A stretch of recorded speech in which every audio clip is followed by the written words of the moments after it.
Now, we were talking about this earlier. We don't think that players hate each other anymore. Did you guys hate guys on the other team? Yeah, when you didn't have to, when you had to worry about whether you're going to get your head taken off every night, when they didn't have an instigator rule, when you couldn't run around and be reckless and be careless. Yeah, when you're looking over your shoulder for someone to come knock your head off, you grow to hate people. You grow to really dislike people. Most?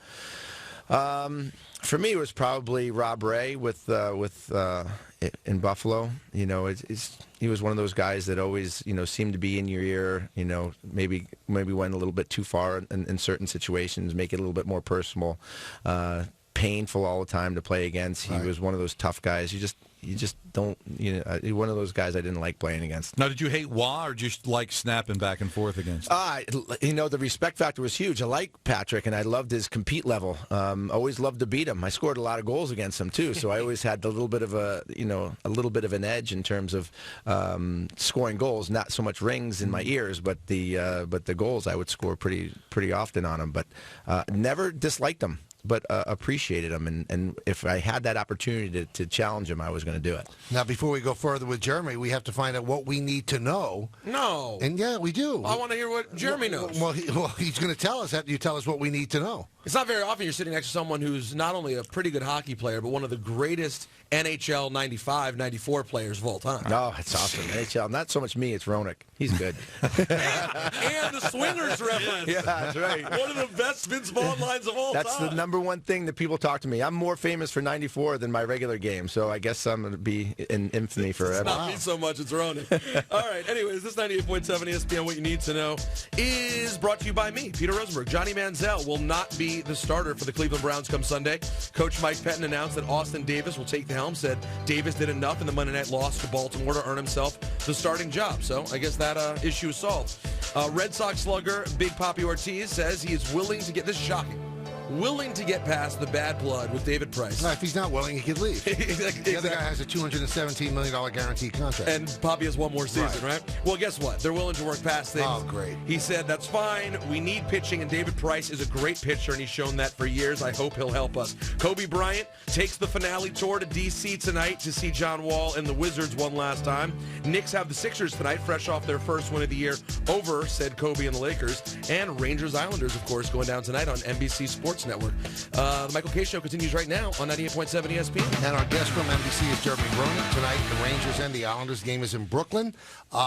Jeremy, it's funny. The Rangers have not played that well over the last week and a half, but even before that, they had such an unbelievable record. They got out of the gates very quickly, which is what Vigneault was really stressing, but they never seemed happy about their game. Mm-hmm. Were they right?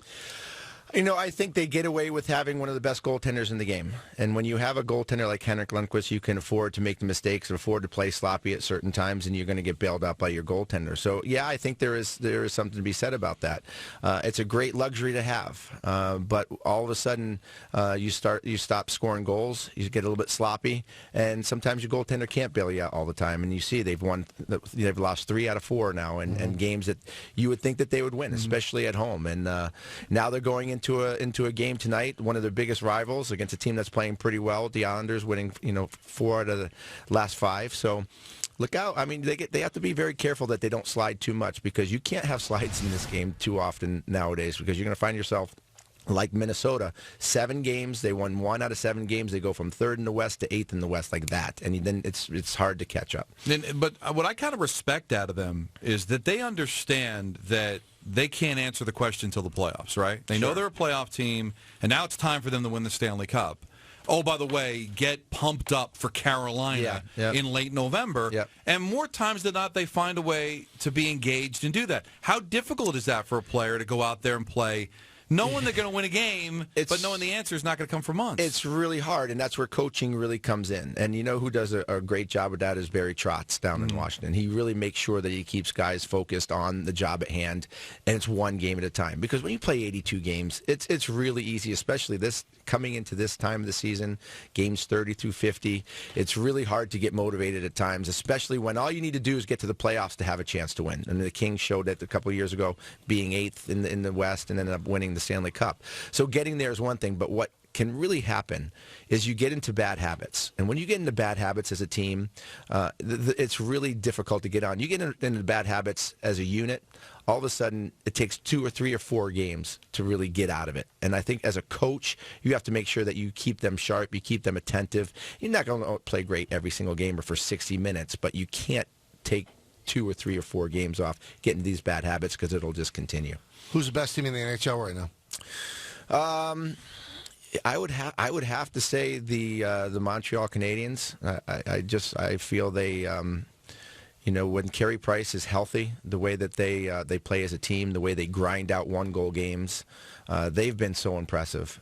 Dallas Stars have impressed me the most. It's probably the biggest shock for me. Mm-hmm. Not only the way that they've played offense, but the way that they've played defense now with Klingberg really coming on and playing as well as he has. The goaltending has been better with Niemi coming over. Not so much last night in the shootout.